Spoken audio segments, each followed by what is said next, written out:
मीरा, बोल त्यांच्याशी.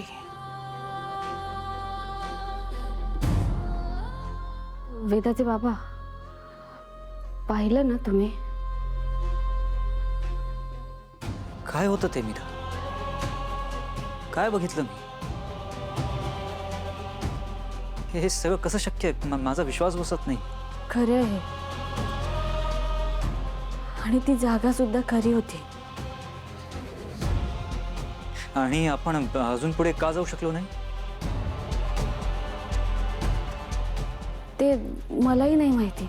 तिथे एक पारदर्शक भिंत असते आणि त्या भिंतीच्या पलीकडे भयानक अशा जागेवर तुमची आई मायावी खेळ करते. हे अशा गोष्टी शक्य आहेत? आई असं काही करू शकते? मी कधी इमॅजिन पण केलं नव्हतं.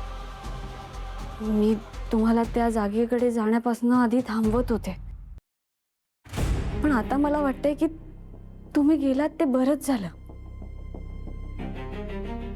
मी त्या जागेबद्दल सांगण्याचा खूप वेळा प्रयत्न केला तुम्हाला, पण तुम्ही माझ्यावर विश्वासच ठेवला नाही. पण आता तुम्ही स्वतःच्या डोळ्यांनी ती जागा बघितली म्हटल्यावर बरंच झालं.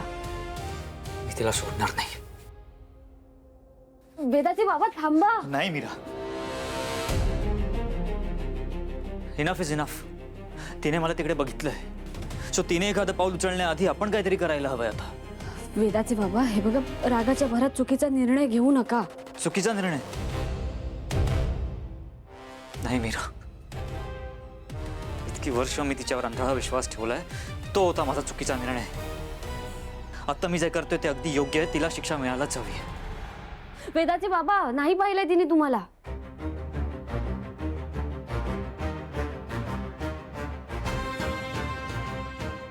मीरा,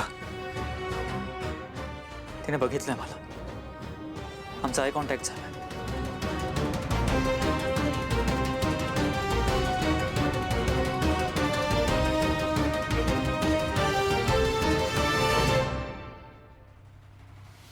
काय सांगू यांना?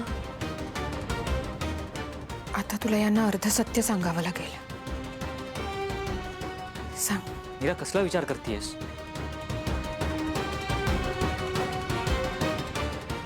हे बघ, आता ती माझ्याशी खोटं बोलू शकत नाही.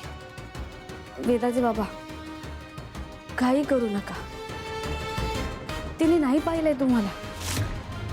तुमच्या जागी तिला माया दिसत होती.